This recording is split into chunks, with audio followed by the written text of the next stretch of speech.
bloody.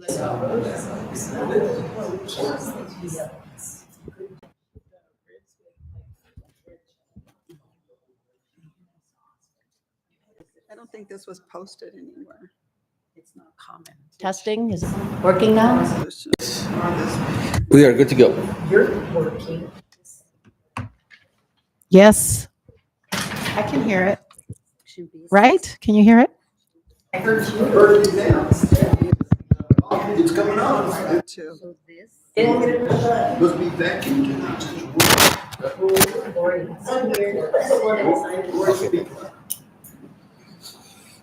Ready.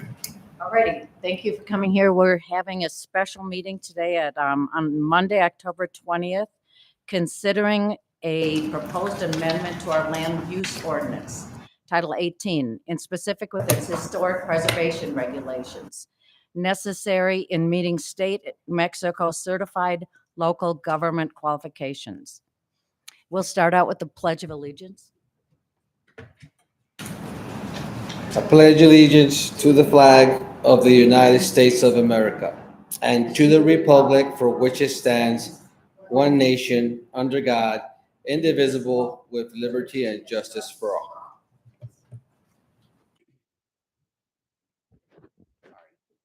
You'll give us a roll call, please. Okay. Vice Chair Gallegos? Commissioner Miller? Here.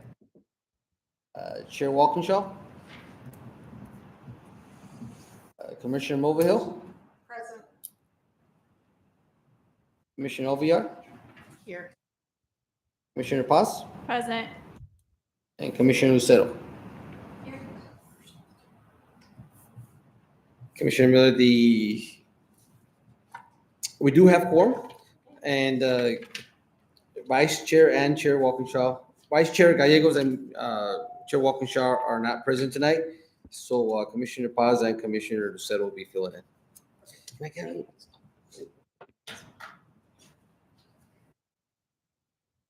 Okay, would you like me to move forward on, okay? Mr. Salazar? These things kind of like squeaking. Is there an echo? It doesn't do anything. We're good? Yeah, I can't adjust it too much other than try to get away from it a little bit. Okay, so thank you again for being here tonight, Commissioner, for listening to our proposal. The purpose for this amendments to our code is we've talked about it is to qualify and meet all the requirements for our certification in local government. And as the notices that I posted, I put a little bit on there what the benefits it would have to become certified here in Mesilla through local government, which would have, it'll give us access to historic preservation grant funding, technical assistance. You know, they're obviously more experienced and we can always go to them for expertise, stronger local preservation for our communities, some tools, partnership and recognition, and also long-term heritage, economic, culture, and benefits as well. I'm having a little discussion up here. I'm hearing that this was not posted in time to hold this public hearing. Is that the case? Was it, Mr. Salazar, can you tell me when it was posted? Because I didn't see it posted 15 days prior per the state statute. This was posted, no, this was posted, the agenda itself was posted this Friday, but before this agenda, there was another posting before that, which was, it was like 19 days or something before it was posted. Okay, thank you. I just wanted to Yeah. settle that issue. Yeah. Because we voted on it on the 6th, so today would actually only have been 14 days. But this is a different topic. This is for historic preservation. This is not the rezone. This is the historic preservation. Move forward. Please. Okay, so actually that was almost already pretty much complete, but yeah, it's we talked about this before in our work sessions, and it's a benefit again to try to help Mesilla with its most valuable structures. Uniqueness is obviously its historic preservation. So Ms. Liana Aguirre is going to do a little bit of a presentation for you all. So she's a lot more familiar, obviously, with this, with her expertise. And with that, I welcome Liana to the pulpit.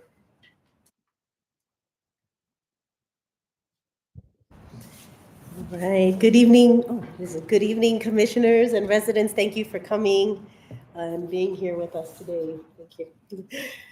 I wish more people were here to hear this. So I just to elaborate on what Mr. Salazar was saying, the Certified Local Government Program. As you can see, there was a little handout, and I just handed this out to you, commissioners. I'm just going to read this introduction, and then I'll elaborate a bit further as to the benefits and why the town is in need of this certification. So, just the introduction here. Preserving important historic properties became a national policy through the passage of the Antiquities Act of 1906, the Historic Sites Act of 1935, and the National Historic Preservation Act of 1966, as amended.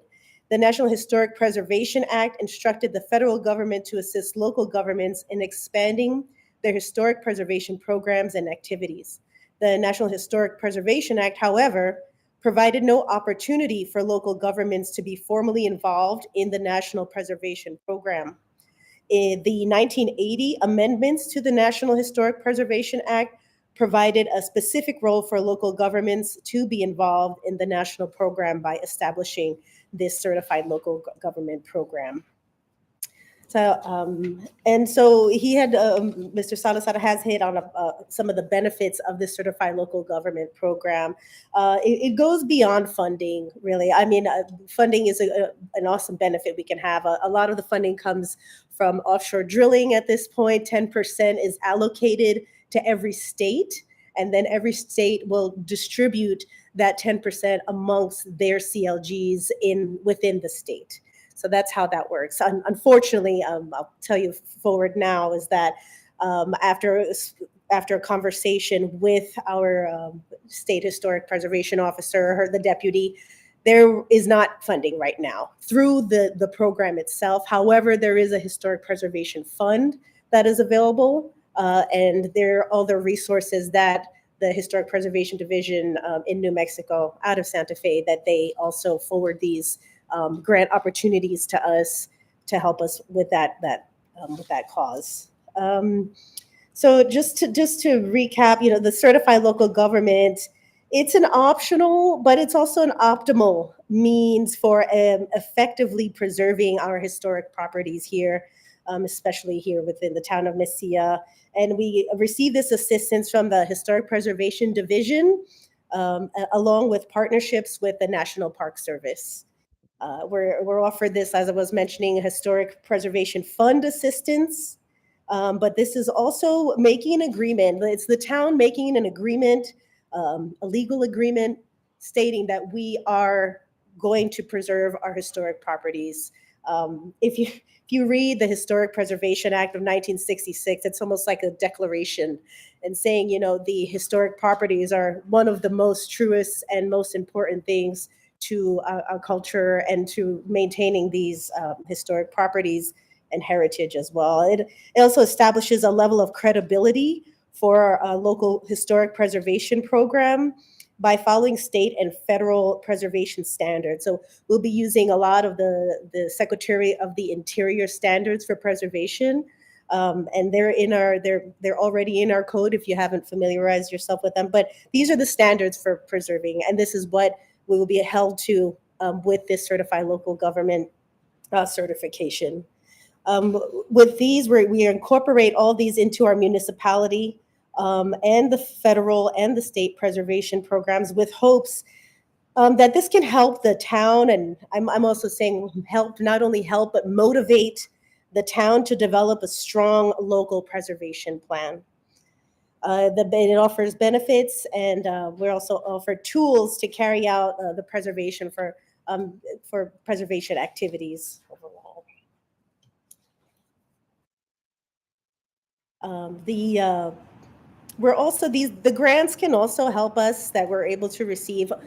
Ultimately, what we were told was hopefully in 3 years the grants can once again begin. And I'm in my train of thought, they're thinking 3 years after the administration that we might be able to receive some more funding. However, The funds that we can receive, they can fund a wide variety of projects, including our surveys, which we are in serious need of, a resurvey of all our historic properties, our National Register nominations, some rehabilitation work, our design guidelines, just an improvement or adjustment, educational programs, training, structural assessments, and feasibility studies. And that's just, the tip of the iceberg there. The historic preservation, it has been proven to be to have economic, environmental, and social benefits. The studies show that historic districts maintain higher property values, less population decline, more walkability, and a greater sense of community. And being a CLG demonstrates our community's commitments to saving what's important from the past for future generations to come. As a certified community, it becomes easier to demonstrate a readiness to take on successful preservation projects. So in order to meet of the requirements for our certified local government, we have submitted our code, a few points. So there was a number of points that had to be adjusted, things that were required for our code in order for the certification to occur. And so that is what this new, this is amending here. We're adding all these new sections. Well, not many, we're just adding on. A lot of them are additions. There's possibly 2 new sections. Actually, there are 2 new sections that are in there as well that will help to meet the criteria that is set forward through the Historic Preservation Division. I will go over those briefly, and as you've seen, if you have the packet with you, they will all be within our Chapter 18, which is our zoning, and they fall under, it's 1806.020, 1806.070, 1806.080. Then following on, you'll see there's the 1833 section on historic preservation that has also been amended, or hopefully will be. And that will be, I'll just go over those briefly so that you know where to direct these here. It's 1833.030, 1833.050, 1833.070, and lastly, 18.33.140. And I have also requested for an additional section after that, which we will go through. So the majority of what needs to be met, and if you have your handout with you, you'll be able to see that the CLG application, and this is on the back of the paper, we need a letter from the chief elected official requesting certification request for CLG status. And that I might like to put a check next to, because we have that, and that's something that the mayor will provide. We are requiring a list of members of the Preservation Commission and their resumes. We're about 80% on that. That part of that I require of you to please supply me with. A copy of our local historic preservation legislation, and this is something we can move forward with after we adopt these. A copy of the local historic preservation plan or element of the general plan, which falls under the code as well. The resumes and professional qualifications, which is something I'll request of you as well. A list and map of all locally historic properties, which we do have, along with our National Register properties, and that's what we will be using for this map in particular. The certification agreement and our certified local government certification application. So those 2 are a check as well. So this is probably one of the, this would be the last step, with the exception of your resumes, to move forward. All right. So I'm just going to move along just to the points that we're going to hit here. And just a reminder, so the National Register is of their properties that are registered with on the National Register. However, a locally registered property holds more power than the National Register. That means our code is what guides that historic preservation. So that's a huge part of this certified local government. So I'll move just to the 1806.020. So here we go. So this is speaking of the appointment of Planning and Zoning, the Planning and Zoning Historical Appropriateness Commission. As you all know, it consists of 5 members who shall be appointed, and then we have our also alternates as well. But what I have added in that was not in the code is the letter B here that says each member must have demonstrated positive interest, competence, or knowledge in architecture, architectural history, engineering, archaeology, anthropology, history, preservation, planning, real estate design, building trades, landscape architecture, conservation law, finance or related disciplines to the extent that these professionals are available in the community. So mainly, just to elaborate on that, as long as you have a positive interest and you show your positive interest, which is why they do require in a letter of intent almost for the certified local government, you are qualified. Now, and additionally, we also need, which is letter C, of the 5 members, 2 professional members should be qualified in the disciplines noted above. So that is just 2, we just need 2 professionals in that field. And I guess there's 7 of the commissioners, of you commissioners in total, so 5 of those just need to show your interest in historic preservation, which I think you have. Okay, so that would be in 0.020 in that section. Are there any questions on that at all?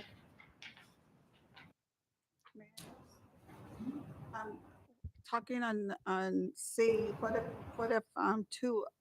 if we don't have 2 members that are qualified? Then we would need to, well, as of what I understand is that I am one of the qualified, Okay, good. and the other, just so that you know, at this point would be Eric Walkinshaw, would be Chair Walkinshaw. Perfect, thank you. Check, we got that one. So following forward, we have the 0, oh, sorry, Mary, did you have, pardon me, I'm so sorry. As far as the qualifications, when you're saying the 2 professionals, do they require to have all of the above? No, Or ma'am. just like a couple of the requirements? It can be just one. Oh, okay. Yes, And one. then secondly, is there something or some kind of training that you can give us to be able to try to get to these qualifications a little bit better? I personally, my plans are to give some historic preservation education, because how can I move forward if I don't? However, I unfortunately can't make you a professional.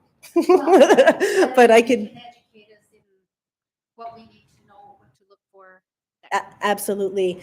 And you'll see, Commissioner, that moving forward, that is a requirement also for the certified local government, is that, well, you'll see it as we move forward. Okay, so then just moving on to 18.06070. And that it's in section A here. The Planning, Zoning, and Historical Appropriateness Commission shall meet the first and third Monday of each month or on days specified by the Board of Trustees. Regular and special meetings shall be called as required by the Mesilla Town Code 2.70.010, which we do. And what I'm adding on to that is the commission will meet a minimum of 4 times. 1 meeting a year shall be dedicated to education and training, and that's supposed to finish off with historical preservation there.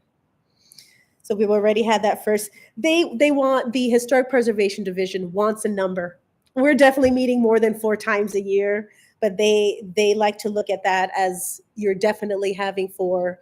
That is the minimum requirement that they ask. So that is the reason why that number's there. I personally would like more training. Yes. Oh no. I would be more than happy to do that, and I'm excited to do that actually. So. Okay, now we're moving on to 1806-080.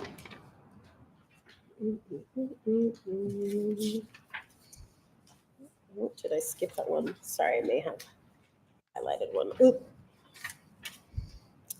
Actually, I'm sorry. I think I had added that one in along with the following. And so there is nothing in 080. My apologies. So. Item 6, it was some blue where you just expanded. Was that where I think it was a number? I think that possibly was a number that I missed that one. Thank you. Let's see. Let me just double check. Yes, thank you. Sometimes it'll highlight it automatically because it's part of where I'm extracting it from the town code. So it'll, but yes, thank you.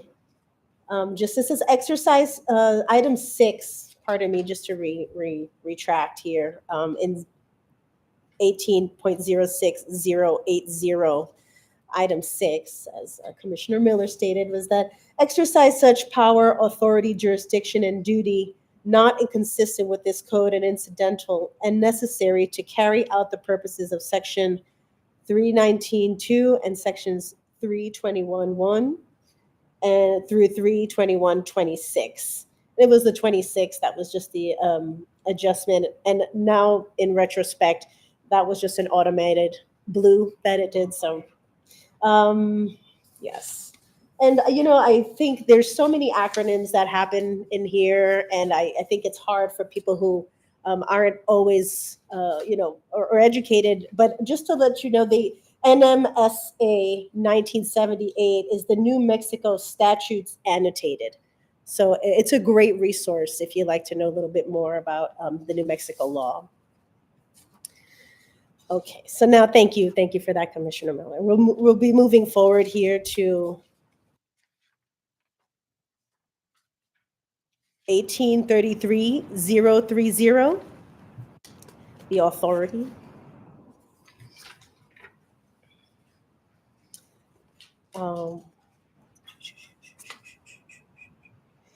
Okay, and that's just a very small, brief addition as well. The designation of the town's historic zone is made pursuant to the Historic Districts and Landmarks Act, Section 322.1 through 322.7. It used to be 6, which is a small adjustment, but we've adopted that as a resolution, I believe, last November, and it will be also written in the code. So, and that's just extension on that NMSA 1978.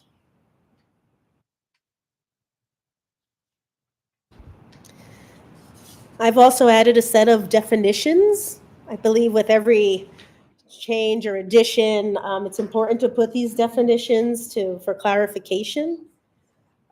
We have here, and the majority of them encompass the additions and changes we were making to. So just to briefly go over the definitions, we had a definition for landmark, but we've expanded that to historic landmark, which is means a structure or site that is worthy of rehabilitation, restoration, reconstruction, and preservation because of its historic and or architectural significance to the town of Mesilla pursuant to the procedures set forth in this chapter. We've also added historic district, which is an historic district is any area which includes or encompasses such historic sites, landmarks, buildings, signs, appurtenances, structures, or objects as the commission may determine to be appropriate for historic preservation. Such designated district or districts need not be a single enclosed area, nor do the area or sites have to be contiguous to constitute a district. For next definition would be for the Historic Preservation Division. which is defined as the division within the state of New Mexico's Department of Cultural Affairs that is responsible for historic preservation within the state of New Mexico. The Historic Preservation Division may be referenced as HPD and also may be referenced as the New Mexico State Historic Preservation Office. And that's, people will say it's HPO, but the common lingo is SHPO. Some more acronyms for you there.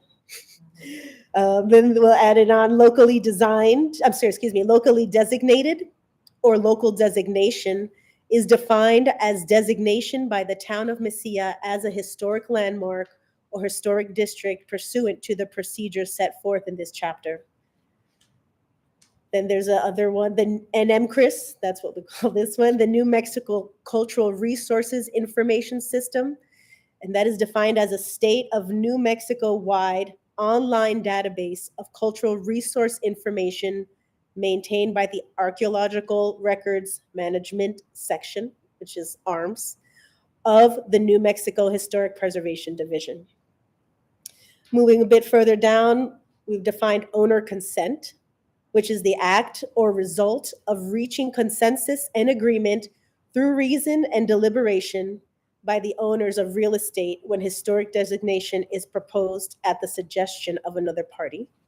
And then following that is owner objection, which is the right of all owners of record to object to a proposed historic landmark, district, or local designation of its buildings, structures, objects, or other improvements and the parcel of land to which those improvements are firmly attached or affixed. Any questions on, the last one is for SHPO, which is the State Historic Preservation Officer. And that is defined as the governor appointed official responsible for a state's historic preservation program. The State Historic Preservation Officer is also known as the director of the Historic Preservation Division, or HPD, and the office may be referenced as the SHPO, which is the State Historic Preservation Office. Any questions on that for you there? Okay.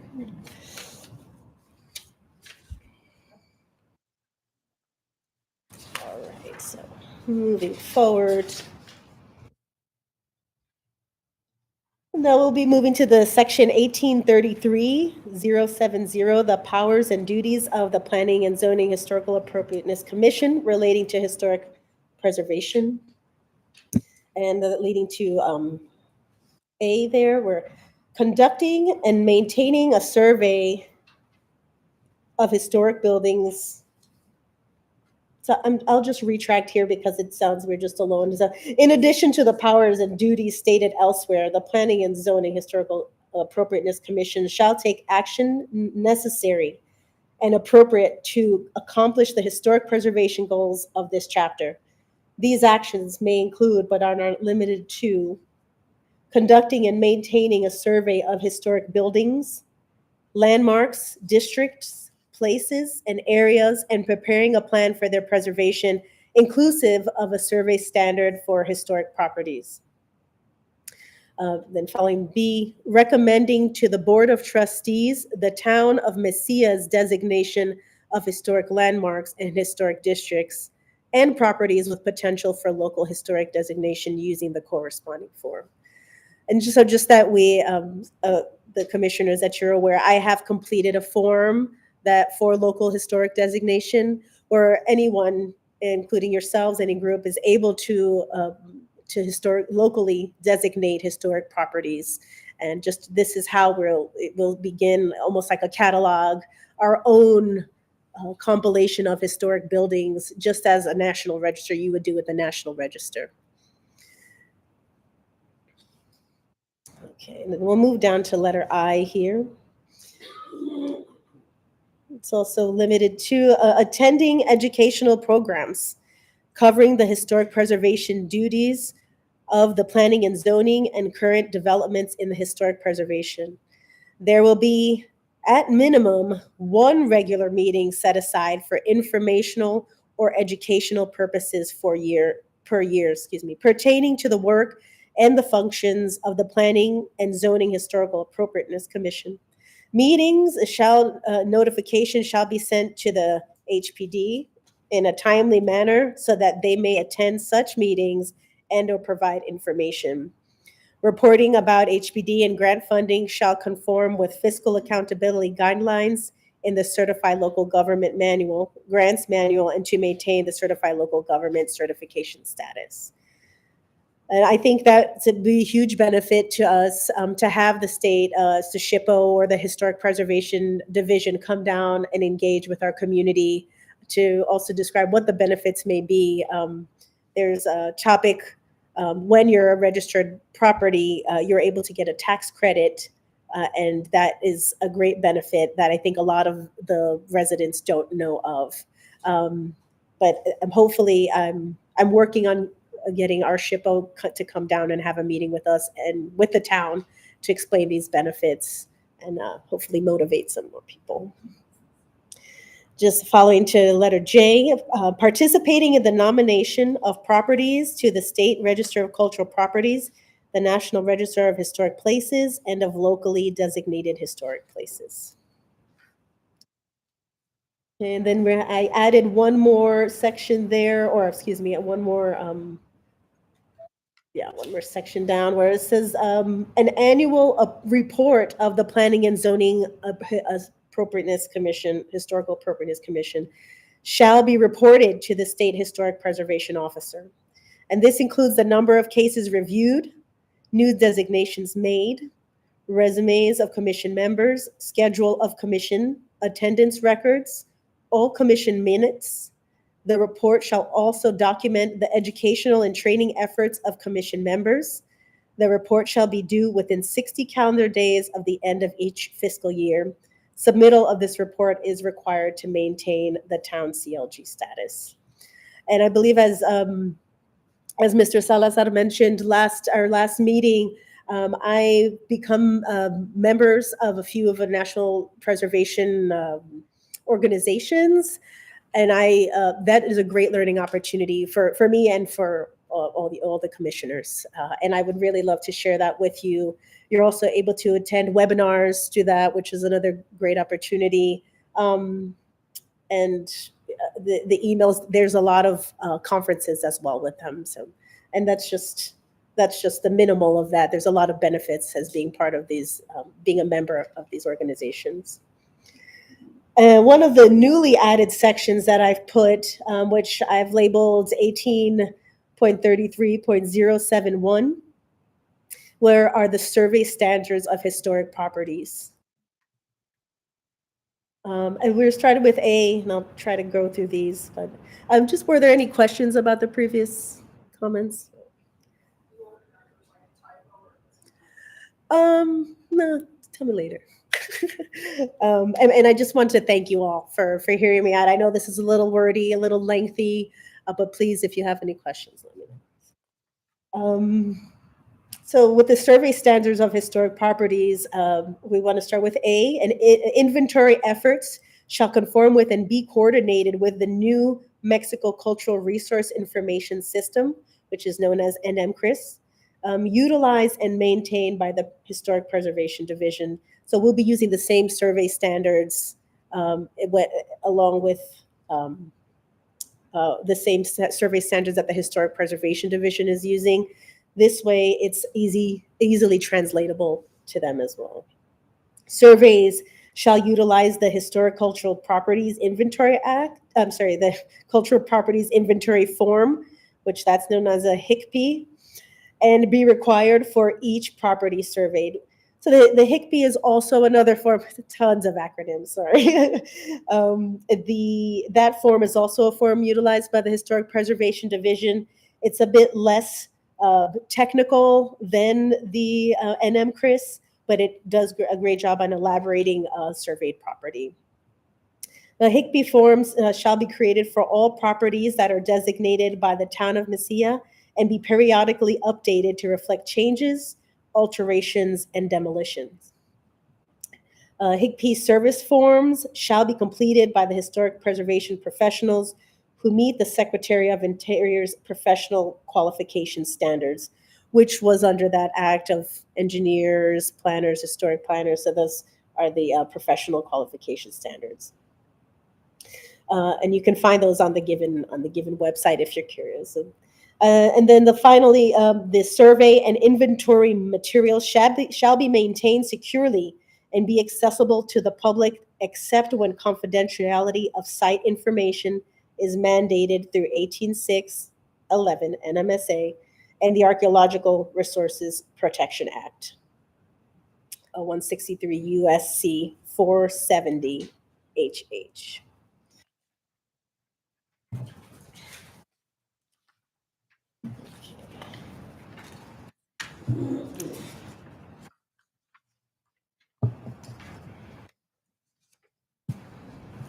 Okay, and just moving forward to 1833-140, the designation of landmarks and historic districts.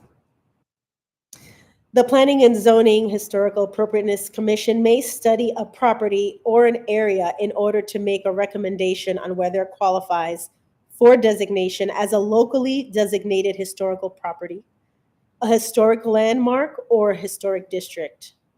The town encourages any property owner of record, a contract purchaser of a nominated property, individual or group of town residents, association with members who are town residents, or the planning and zoning on its own initiative and with prior consent of the town, that they may request landmark or district designation for any building, structure, object, improvement, or site which is located within the corporate limits of the city and which may have historic significance as set forth in the criteria for evaluation. These nominations can be made by using the local landmark or historic district designation form for the town of Mesilla, supplied by the historic preservation specialist upon request. Any structure listed in the National Register of Historic Places may be designated as a historic property subject to the procedures stipulated herein. Move on to B. So no such person, group of persons, or association, nor the commission shall be required to obtain the consent of the owner of record of the building, structure, object, improvement, or site prior to filing the application for historic landmark, district, or local designation. Owners of record have the right to file an objection to the proposed historic landmark designation of its property as set forth in section 1833-141. Any questions on that? Okay. And last but certainly not least, we're moving on to the another newly added section here. It would be for chapter 1833, and I've added 141. It previously ended at 140. And this is for owner consent for register designation. The town of Mesilla, with approval from the Planning and Zoning Historical Appropriateness Commission, may designate historically significant properties, structures, sites, or districts as historical landmarks or historic districts based on criteria established in the municipal code, regardless of property owner consent. Property owners and members of the public shall have the opportunity to provide comments during the designation process at the Planning and Zoning determination meetings. However, lack of owner consent shall not preclude designation if the property meets the criteria for historic significance. Property owners may appeal the designation to the town council within 30 days of final notice. And the Planning and Zoning Historical Appropriate Commission may uphold or overturn the designation based on evidence presented. This provision affirms the town's commitment to preserving its cultural, architectural, and historical resources for the benefit of the community and future generations.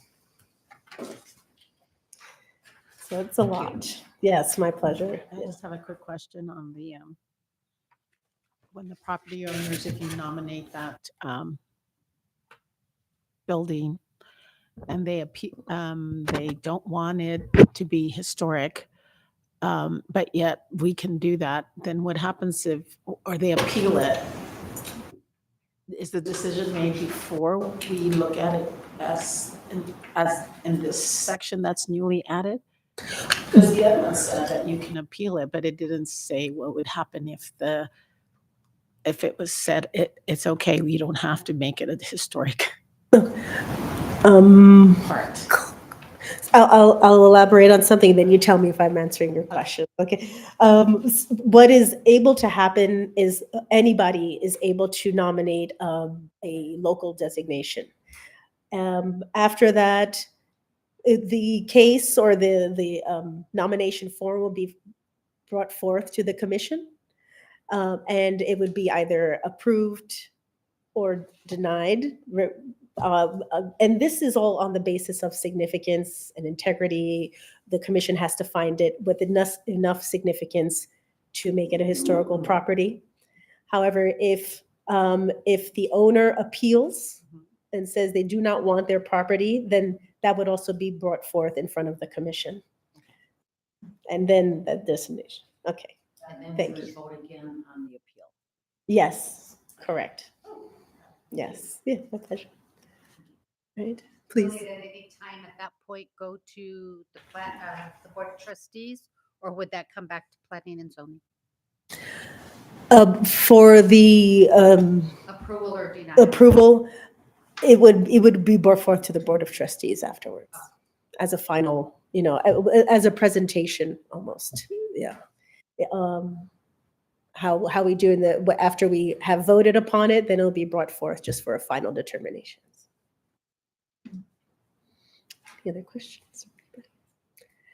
One more question. No, please. Would it be possible to add more training to the actual, like maybe 3 trainings added here instead of just the 1? Absolutely. That is another requirement from the Historic Preservation Division, that we notify them, and with hopes that they come down for that one meeting as well. So they're able to elaborate. So that's mainly with them, but I would be happy to conduct some further educational meetings, in particularly on the Secretary of Interior standards, because I think that would be a great benefit to all of us. Any other questions? So I hope I hope everything, it was clear. And if it's not, please, my office is here.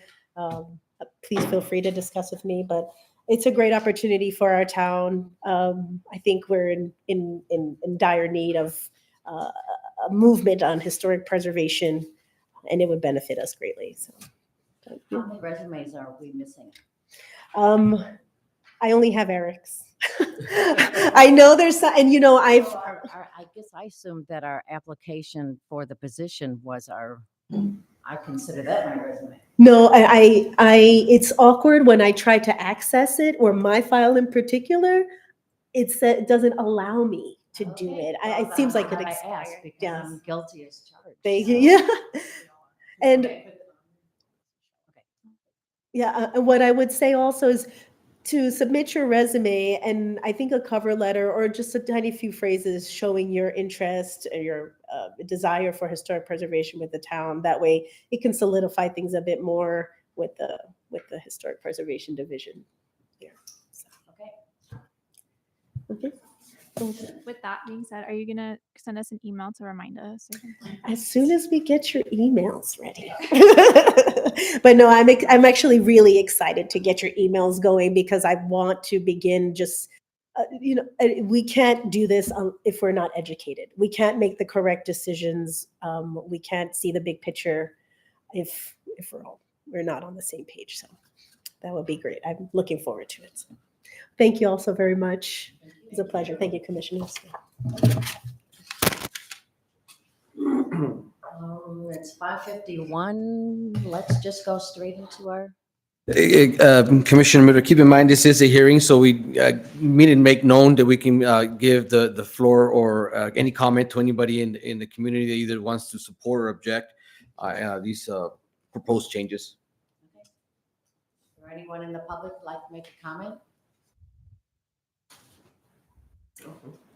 We put it out there. Okay, now we can. So there's no more comment. Commissioner Millers, would you like to adjourn this hearing and Adjourn this hearing? start at 6 or immediately? Let's just go immediately. Okay, sounds good. Regular meeting. Okay, it's 5:52 by my watch. We are here for the Pzhac meeting Monday, October 20th. We'll start with the Pledge of Allegiance. I pledge allegiance to the flag of the United States of America and to the republic for which it stands, one nation, under God, indivisible, with liberty and justice for all. Okay, Mr. Salazar, roll call, please. Vice Chair Gallegos, Commissioner Miller, Present. Chair Walkinshaw, Commissioner Mulvihill, Commissioner Alviar, Commissioner Paz, Present. and Commissioner Lucero. Commissioner Miller, you do have quorum. Commissioner Paz and Commissioner Lucero will be filling in for the two gentlemen that are absent. Next, are there any changes or for the approval of the agenda? Any changes? There's not, If I could get a motion? please. May I have a motion? Motion to approve the agenda. You get a second? Second. Okay, so first motion by Commissioner Alviar and second motion by Commissioner Paz. If there's no discussion, I'll go ahead and take the vote. Commissioner Miller, Yes. Commissioner Mulvihill, Yes. Commissioner Alviar, Yes. Commissioner Paz, Yes. and Commissioner Lucero. Commissioner Miller, motion passes 5-0. Alrighty, next we have our section time for public input. If there's anyone in the audience who'd like to speak on anything on the agenda, now is the time to do so. Easy crowd. Easy crowd, please. And moving forward, approval of the consent agenda, which includes the October 6th Pzhac regular meeting minutes and resolution 2025-62. The rezone recommendation for 2886 Snow Road. May I have a motion? A motion for approval of the October 6th hearing minutes and to include the resolution 2025-62 from Snow Road. Second? You can second as well. I second it. All right, so first motion by Commissioner Alviar and second motion by Commissioner Miller. Any discussion? Yes, I'd like to ask for clarification, please. Sure. Was the resolution, was it posted for 15 days, or am I just completely off base on that? I'm not sure. No, the resolution is just the results of the hearing that we had. It's not a requirement to post the resolution. Or anything like that, we would need to have the resolution. Other than all grouped together, you're more than welcome to. Resolution does not need to get posted for 15 days. So are you okay with still holding it under the consent agenda? Okay, right, no more discussion. I'll go ahead and take the vote. Commissioner Paz, Yes. Commissioner Miller, Yes. Commissioner Alviar, Yes. Commissioner Mulvihill, No. no? And Commissioner Lucero.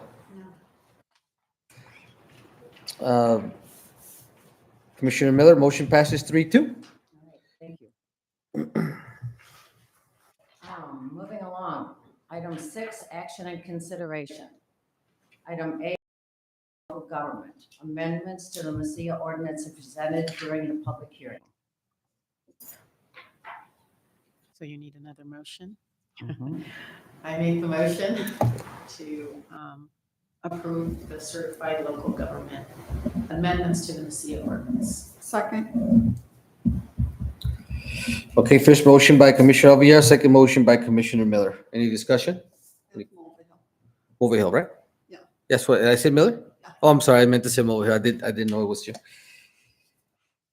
Any questions? A couple of things I like to bring up. Part of, I don't know if you noticed on this, one of the sections, it went from just concentrating on just buildings and structures to, it could be anything like object, an area and such, sometimes our signage here. So I was concerned in the past by other commissioners or even some residents. There are some historic signs that, due to our code, they're non-conforming signs, right? And then any kind of modification on these signs would need to conform with the new code, which would destroy the history part of that sign. So this is one of the reasons why we put this in here is to be able to recognize not just signage, but other areas that could potentially be important for Messiah. And I think that's important to point out. Okay. Thank you. So if no more discussions, I'll go ahead and take roll call. Yes, please. Commissioner Lucero? Yes. Commissioner Miller? Yes. Commissioner Mulvihill? Yes. Was that a yes or no? Yes. Okay, sorry. Commissioner Alviar Yes. and Commissioner Paz. Yes. Commissioner, motion passes 5-0. Thank you. Moving on to item B, Pzhac sign case 062059. 2345 Principal submitted by Taylor Reynolds Varela, Messiah Historic Site Gift Shop.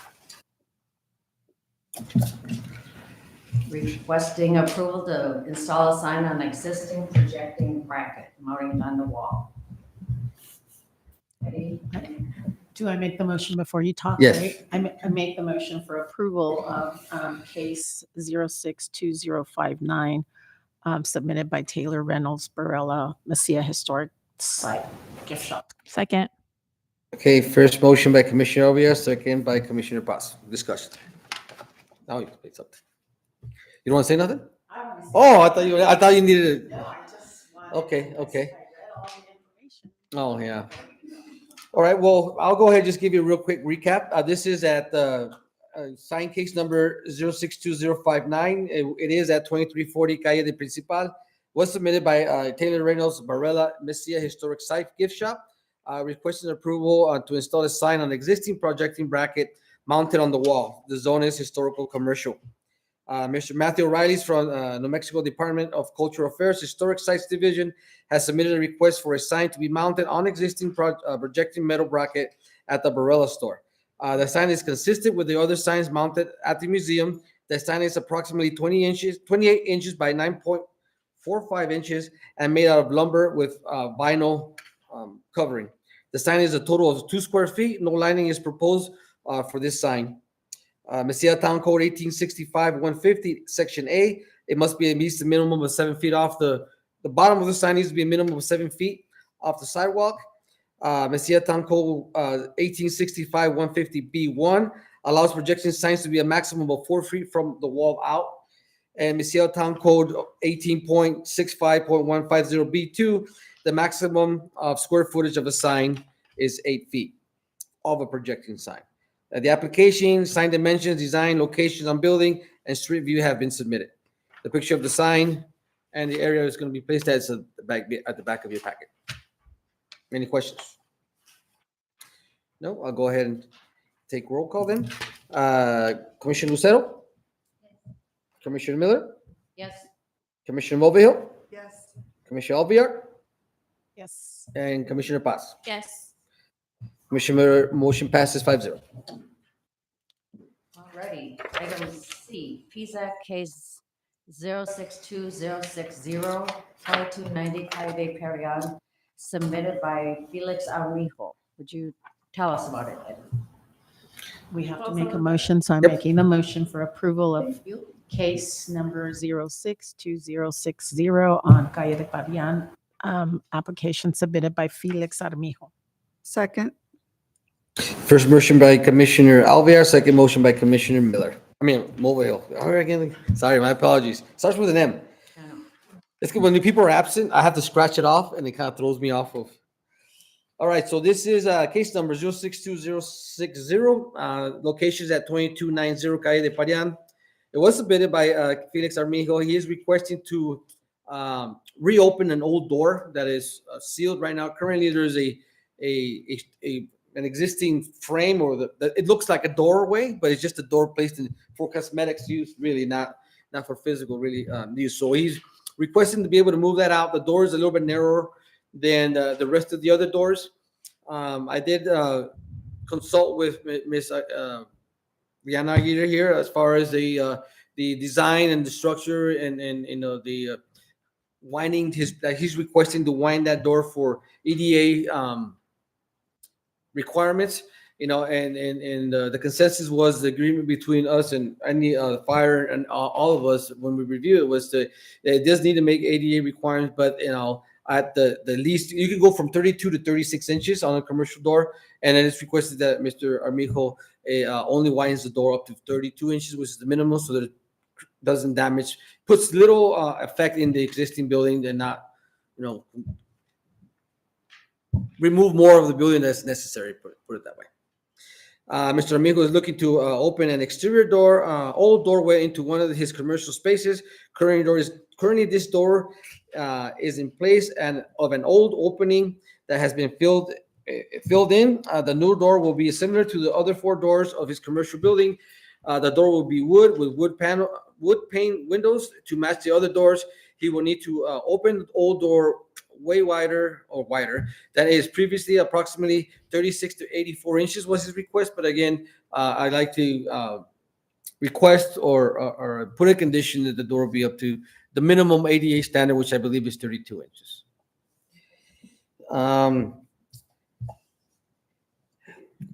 Department comments. He will require a CID permit when he does this because, again, he is reopening the door. It could somehow affect the integrity of the wall or the building. It is commercial property, so public safety there is a concern. Require fire code inspection. The door will be the same style and color as the other doors. Old door opening was much smaller than the current building code requirements. Applicant looking to lease that commercial special place. I don't know if the commission knows about there's a business there. I forget the name, but it sells hats. Well, I don't remember. Something about He-Man. That's how I remember as He-Man. But anyway, that business owned what the door is, and it actually made like a L shape in a sense. And I believe that was the storage for all his inventory and such. So Mr. Amigo is looking to rent that space out, and so that's why he needs his door back in a sense. So what was the size of the, you may have said that before, but right now, what size is it that's going to be expected? It's when we measured the house side, remember how big it was? 28 or something, or? It was about 28. About 28 inches. So you're just going to So remember, 32? have to be open up to, again, 32 inches, but keep in mind, they have to put the frame, the door frame on it, and then the door's got to be able to open 32 inches to allow somebody in a wheelchair to go in. Will the wheelchair be able to fit through there Yes. at 32? I'm sorry? At 32 inches? Well, whatever ADA minimum requirement, which I think is 32 inches. So the vote or approval is going to be, it's got to meet ADA requirements, which we believe is 32 inches. I checked, I just can't remember but I do recall, I think it's 32 inches, but it has to be ADA compliant.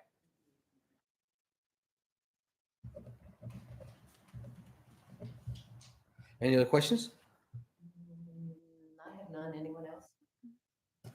No? Okay. Commissioner Lucero? Yes. I'm sorry? Yes, I'll say. Commissioner Mobile? I guess with a condition to meet ADA standard. Correct, thank you. And Mr. Salazar, it is 32. I just looked it up. Correct. Wait, well, it is 32 inches? All right, thank you. Commissioner Alviar? Yes. Commissioner Miller? Yes. And Commissioner Paz? Yes. Thank you. Motion passes 5-0. I think if I look at you when I vote, I won't mess up the names because I have this all over the place when people are absent. Well, thank you. Motion passes. Okay, move on to Pzhac case 062062, 1970 Calle Pacana, submitted by Andrea Schneider, requesting approval to build a shed in her backyard in an HR zone. I make the motion for approval of case number 062062 on Calle Pacana, submitted by Andrea Schneider. Second. First motion by Commissioner Alvear, second motion by Commissioner Mulvihill. Any discussion? But I'll go before discussion, so my apologies. Yeah, this is a 1970 Calle Pacana. It was submitted by Andrea Schneider. The applicant or the contractors are here. In case there is any questions I might not be able to answer, Ms. Schneider would like to build a shed in her backyard. The shed will be a site-built shed. It's not going to be a temporary one that you buy, at Home Depot or anything like that. The contractor is actually going to build the shed there in place. The shed will be permanent with a concrete foundation and electricity. The shed will be built out of lumber to match the design standards of the home / neighborhood. Exterior will be plastered with Adobe brown color. The shed will be approximately 10 by 20. It will be located 12 feet away from the western property line, which meets the setback. New Mexico licensed contractor Jake Quinones has been hired to do the job. He applied and received the Mesilla license as well. Mesilla Town Code 1835.060B. Development standards, a minimum of 40% of the property should be open space. I did check that. There's plenty of room. What that means is, 40% of the property needs to be unconstructed. So the reason for that is because of the drainage. So that if there's concrete roof or something like that, it doesn't allow the water when it rains, and it creates an issue down the line. Mesilla Town Code 1835.060D, minimum of 7 feet requirement setback. As I mentioned, 20 feet away from the western property line, so that meets that. And then 1835.060I, requirements for architectural style standards have been met. Is going to match the existing house and the development homes in the same area. Proof of ownership, contract agreement, business license, contractor license, site plan, wall section plan, foundation plan, elevations, electrical plans, roof plans. Fire Chief Greg, New Mexico CID Inspector Tom Maese, and myself have signed it. Mr. Lorenzo is on vacation. He's been on vacation for over a week now, so he was not available to get that signed. But I stand by for any questions. There is another, a little small electrical building going. Yes, along with the shed. Correct.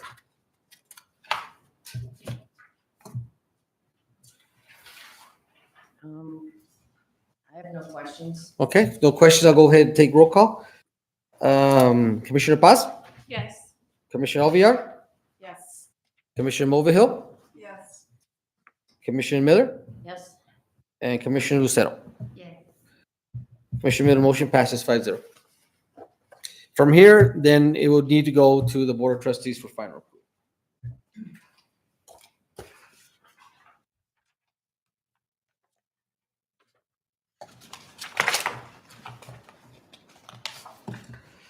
Okay, the last action and consideration item is that case 062063, 2488 Calle Guadalupe, submitted by Irma Chavez and May, requesting approval to install shaded screening around her outside patio, looking forward to a cool fall and winter in the H season.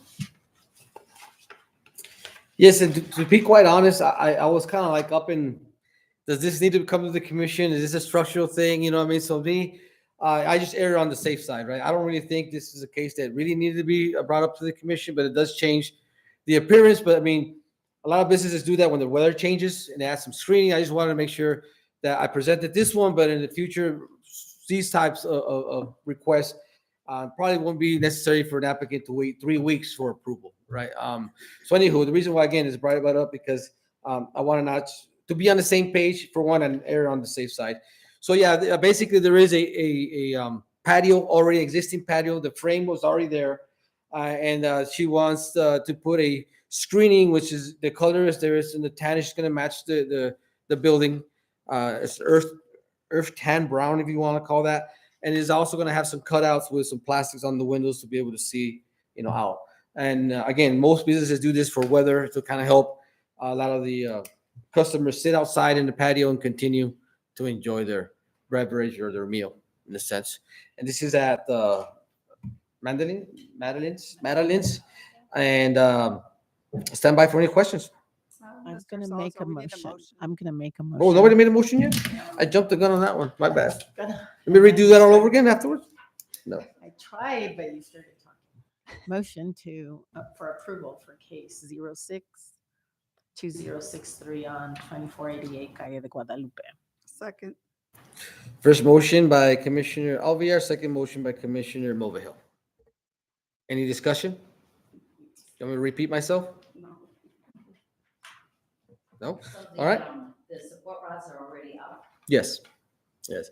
There are some that look a little older. They didn't mention this to me, but I'm assuming there's some of them that are a little loose. They're just gonna, reinforce them, and then before they put the screening up, because I know sometimes the wind might rattle them loose. So they're permanent?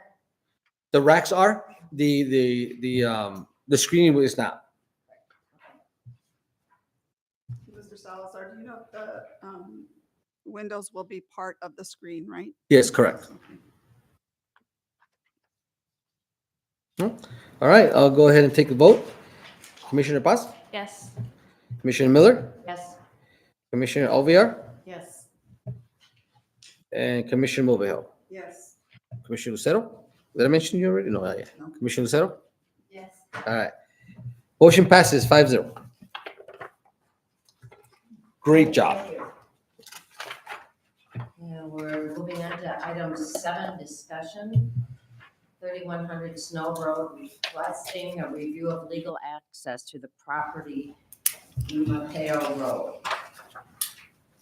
That's in our packet. Okay, now this is not a voting, so there's no motions required, but this is just a discussion.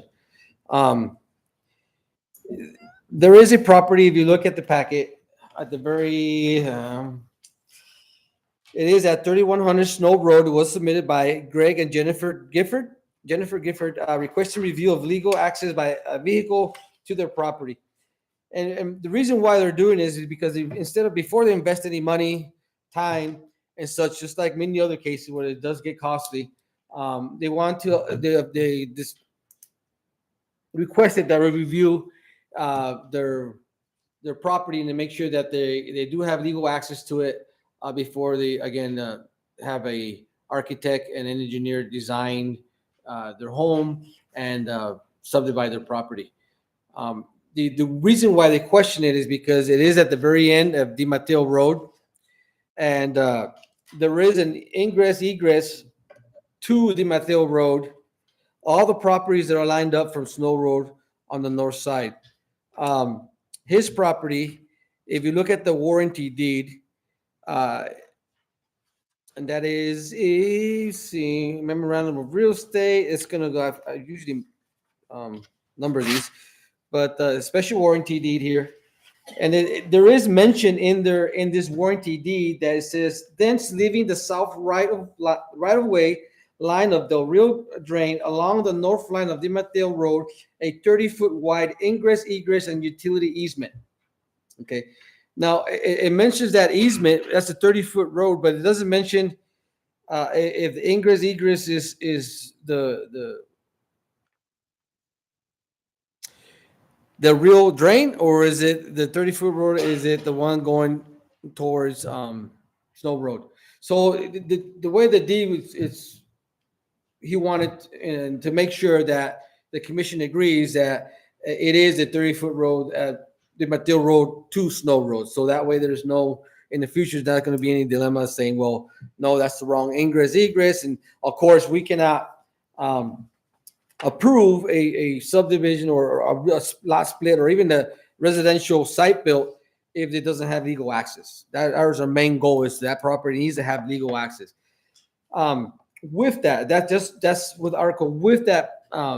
As far as my knowledge, and I did look up New Mexico state statutes, and it almost seems like this is a reoccurrence of a previous case. But I wanted to bring this up. Is the Mateo Road is a borderline municipality and the county, right? Part of that road, the Mateo Road, is included in each property's road easement. So each property has a road easement that extends from one end that it's adjacent to the Mateo Road, right? So that's how I was written out. But it doesn't extend all the way to the other side where the county jurisdiction is, right? So it's almost like it goes halfway, right? So the easement shows a 15-foot easement, but that road is 30 feet. So the county or that Di Mateo Road does not have a owner. It just shows as a property. So I don't know if it's a county. I reached out to the county. They didn't get back to me. So I guess what I'm trying to explain is they have their own easement of 15 feet. The other 15 feet belongs to the county. And he wants to make sure that that road is going to provide legal access to his property. Okay. Now, I did search some state statutes. There is a prescriptive easement / extinguishment in New Mexico State Statute 47-12-3. The definition is a prescriptive easement can arise if people have used a property openly, notoriously, continuously, and adversely without the owner's permission for a statutory period, prospective period. Courts and statutes in New Mexico generally point to a 10-year period as a relevant time frame. So pretty self-explanatory. What that means is if that road has been providing access to the community or any lots around that area for longer than 10 years, that is considered to be a prescriptive easement. Okay, that's one way to look at, or one state statute that I found. The other one is an easement by necessity, implied easements. New Mexico State Statute 47-1-4. An easement is by necessity may be imposed if a parcel is landlocked and the original grant / conveyance implies the grantor intended access. This does not depend on the 10 years of use by a circumstance conveyance in the necessity. So it doesn't have to be 10 years. Again, I don't think I reference these state statutes, but I don't think we need this state statute. I think we still that property does still have legal access. It's just there's more. If that's not enough, there's obviously more other laws that we are not able to enforce, or they would have to look more of a civil matter or of such. But for our purposes, my discussion is give you the information that I found and to see what the commission thinks, or any opinions or objections, or because again, Mr. Gifford and Ms. Jennifer Gifford would like to proceed after this is to subdivide their property. They have a property of 11 acres at the very end, and they're purchasing the property right now as they're being financed. And the agreement they had, which obviously is not relevant to us, but whenever they've paid enough on that property, that they'll be able to subdivide that property into two, right? And they'll be able to own one of those parcels and continue to pay on the other one, right? And the reason why I want to do that is because they want to build a home, right? They don't want to wait till the property's finished paying before they can actually do anything with it, right? So, so that was their agreement. Again, I don't think it has any of our relevance, but again, I'm just giving you a little bit of background history on that. So it's 11 acres. A minimum standards for RF zone is 5. So he also understands that needs to meet fire code. As far as the ratings of the road, like the fire marshal or the fire chief I mentioned before, he did speak with him already. The fire marshal has looked at this packet just as it is now. And again, when that happens, that's when the details will come in. So I'm just kind of giving you a little bit of background on that. And after that, I'm open for questions. I have a comment. I don't know, question or whatever, but that road, when I was little, the Mateo Road has been used. We would go hunting back there for quail all the time. So it's always been there. I think the only matter that could arise would be if somebody else, because that road's been there, so nobody else has said you can't use it. So the only time that something would happen, because all these easements are prescriptive, it's been there, it's 10 years or not, or whatever, it's there. So they should be able to, but the only matter that might arise is if somebody says, no, you can't, or if the county decides that, I don't know what the county could decide, but if we've already decided this part of it, can the county say, oh, those other 15 feet, never mind, you don't have it anymore after they build? That's all I can foresee. Yeah, As for right now, it's always been there. How can it not be continued if Right. they're at the very end, we've always used that road? Yeah, and that property belongs to Stallman's Ranch. I mean, it's the whole length of those properties there.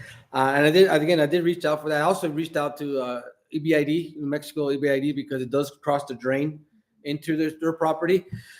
In the past, they've told me that they do have that right of way to do that. Again, I remember I mentioned it was it's another type of easement. There's a right of way easement to where anybody can use it, or maybe just one.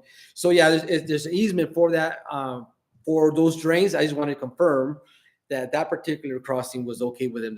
So I haven't heard back from them as well on that. But providing that, the road is again, either way, they can be landlocked, and also it's been there for, I was told 8+ years, but I haven't been here 80 years. So I'm just going off what they're saying. But I would definitely, when this happens, I will definitely have those answers from the county and from ABID once the actual proposal comes. So besides that, is there any other questions or concerns? No. Okay, I understand that you have access to the Mateo Road. But at this point, or at that point when they build or the subdivide, do they need to have a turnaround for the fire truck?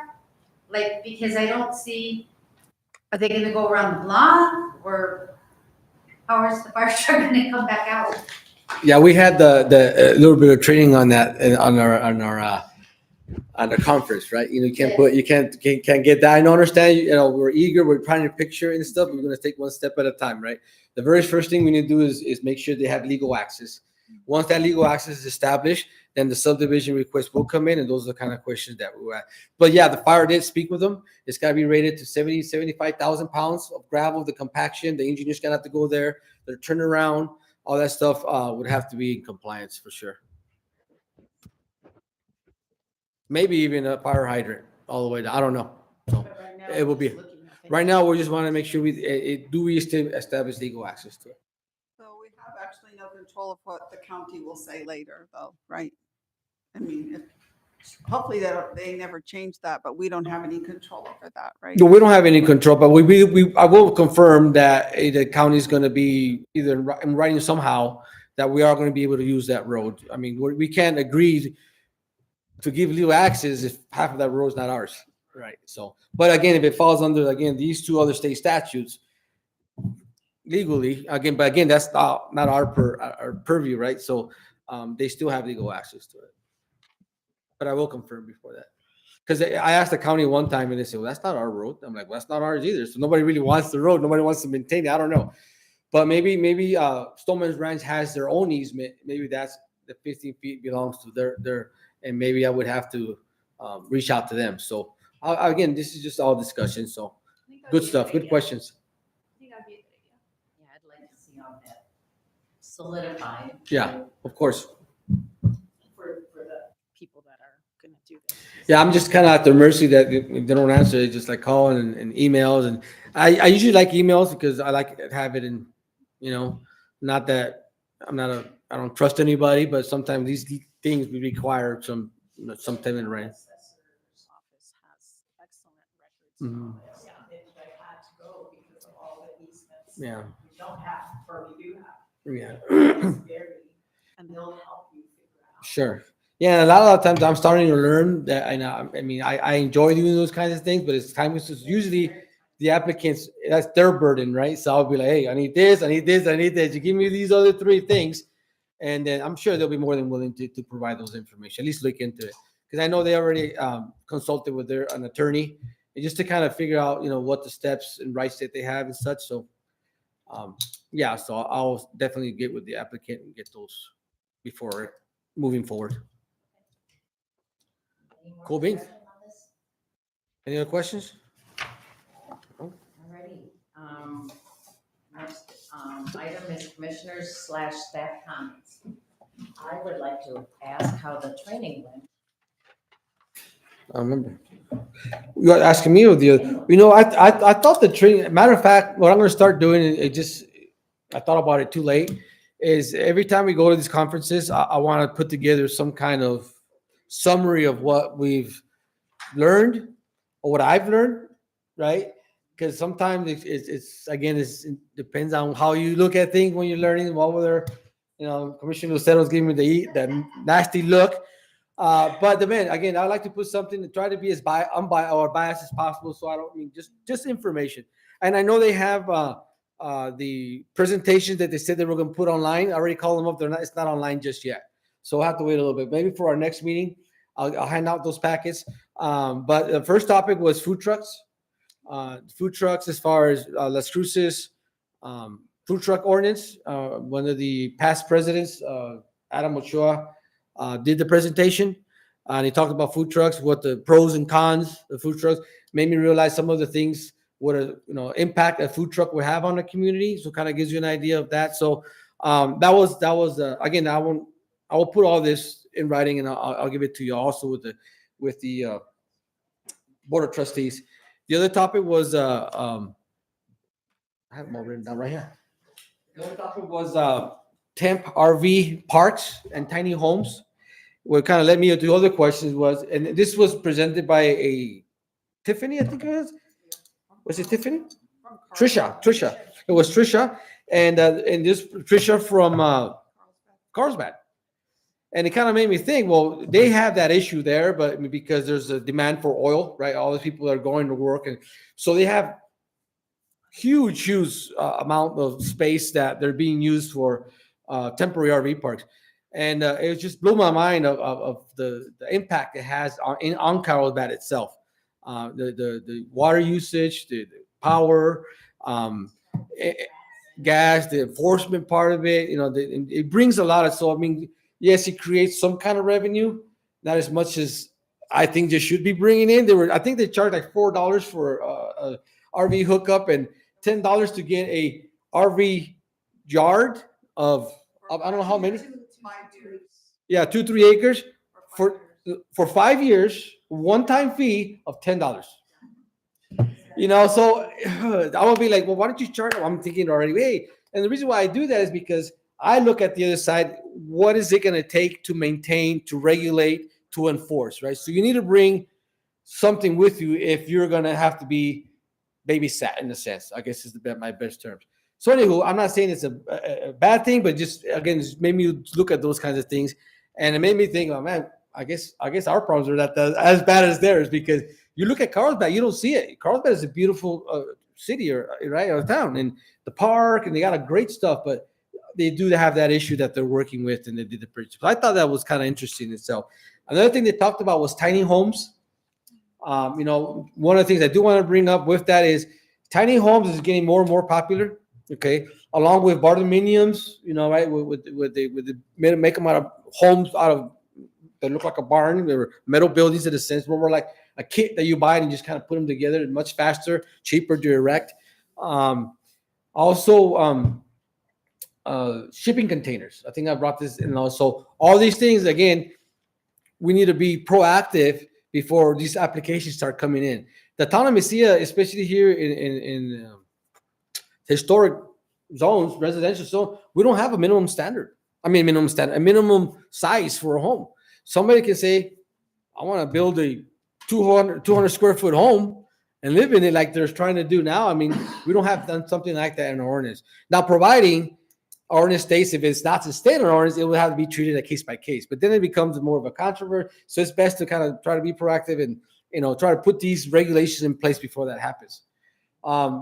Another thing they have issues with is squatters, right? Squatters have a lot of they're protected. They're protected by law. So if we don't have a squatters, one of the things they mentioned, if the town does not have a squatters ordinance, they strongly suggest, because they're they're becoming more and more prevalent everywhere, every town. And everybody's like, yep, yep. So it's important that maybe in the future we need to take a look at that as well. And what else was it?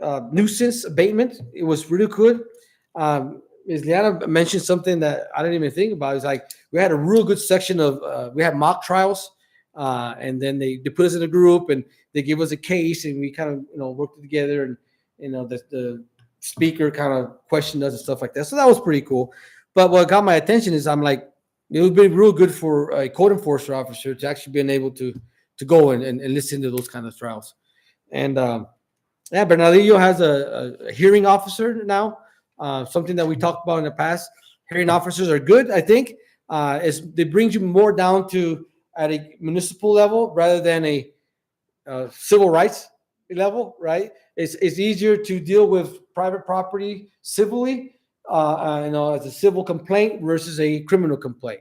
And that's why a lot of time previous in law enforcement, it's harder to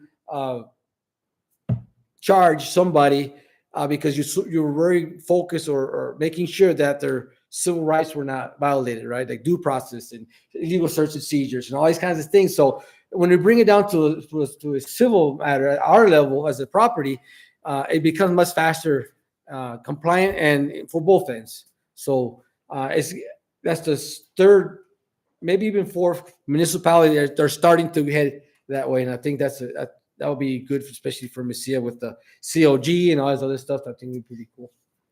But anywho, I'll anything else that you ladies might think was important or stood out to you, you're more than welcome to comment. But that one, very few things that I want to mention because I'm going to put the rest of it in writing. The one thing that I thought was real interesting was when they talked about variance and hardships. I always consider the hardship to go with the person, but it goes with the land.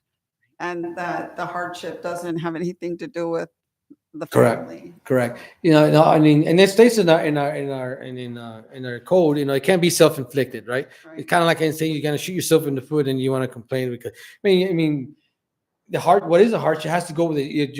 And they mentioned, stay away from variance use, special use variances for like, for instance, example, there's a building, a store is not allowed there in the commercial zone, but it'll give you a variance to be able to operate a store in a residential area, those types of things. Stay away from those because then it just gets very messy. But yeah, it has to go with the property.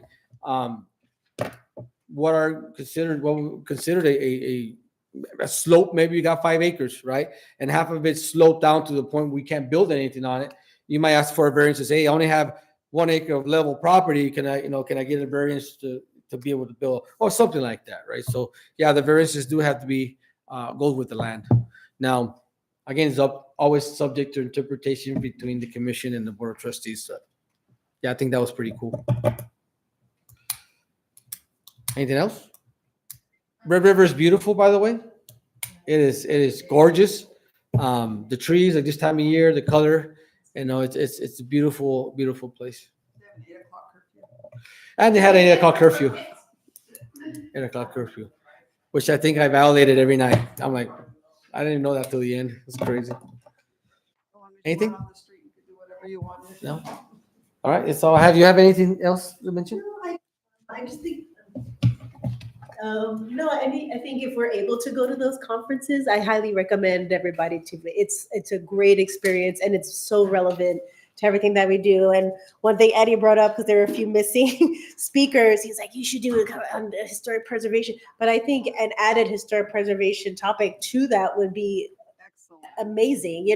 I was watching the buildings that Bernalillo were demolishing, and I was like, that building is salvageable. And but we're that's going back to the CLG. It's a great thing that we're able to. It's already written in our code to be able to preserve a lot of these buildings, so that we don't have a 2-floor World War I boarding house that they had in Bernalillo that they destroyed, and it was still very much intact to me. Yeah. So. And then we're right in the front. We're going, yeah. And they're looking right at it like, man, well, because they have a different, like he mentioned, it's not always going to pertain exactly how your municipality should operate, but it's an idea of you guys can bend, adjust how we're to meet your.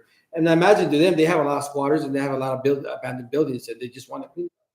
And sometimes I was going to ask, and there are some certification that they acquired before they start doing that. But I wasn't asking what determines a building to be repairable. At what point? In our process, you need a structural engineer, inspector, an inspection to determine that, right? So, which led to me another question is we don't have a architecture, we don't have an engineer to do that for us. I mean, very easy for an applicant to say, "Hey, I got you an engineer, an inspection that says it's no good, but we need our own." It's kind of like anything else that people propose to that. And of course, they would have to pay for those fees as well. I think the last thing is they touched just a tiny bit on the mobile home situation. And it said that if we could adopt into our ordinance, maybe a designated area instead of like all over the place. So that was interesting, but it would be something we would have to adopt into our ordinance. Yeah. Correct.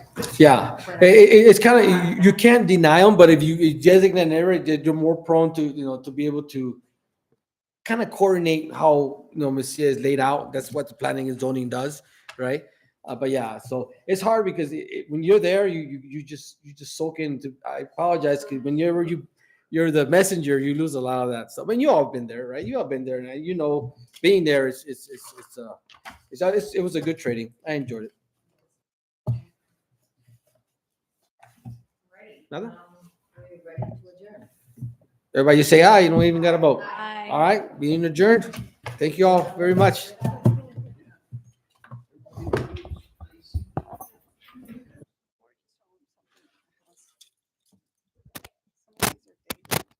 With the month first and the day second, but some are dated with the date first and then the month. Oh. So is there, And I do remember now, thing was, Pardon me? All our people that always come. I know. where Wanna was say that loud. I remember it being for her. They are. Yes, Yes. yes, yes. Being here.